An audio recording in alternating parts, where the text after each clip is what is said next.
chữa cháy, dù chỉ phút lơ là cũng thành tai họa lớn. Phòng cháy và chữa cháy là trách nhiệm mọi người, dù chỉ là tàn thuốc cũng cháy lên ngọn lửa ngút trời.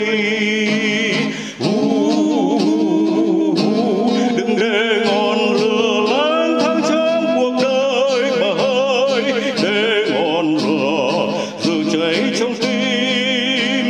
Đừng để ngọn lửa yêu thương thành lửa hung tàn, mà hãy để ngọn lửa vì cuộc sống con người. Lửa, đừng để lửa cháy hung tàn, ngọn lửa yêu thương bỗng chốc thành lửa đau thương, chính là do sự bất cẩn của con người.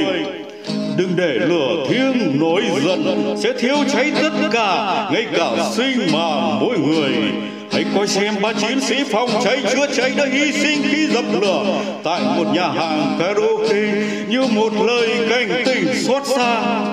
Lửa không có tội mà chính lỗi tại con người. Hãy thận trọng để cuộc sống bình yên.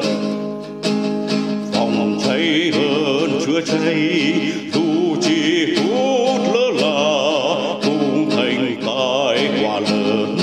Phòng cháy và chữa cháy là trách nhiệm mọi người, dù chỉ là tàn thuốc cũng cháy lên ngọn lửa ngút trời.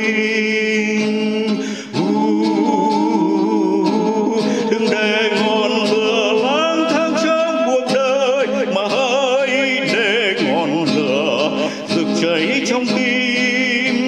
Đừng để ngọn lửa yêu thương thành lửa hung tàn, mà hãy để ngọn lửa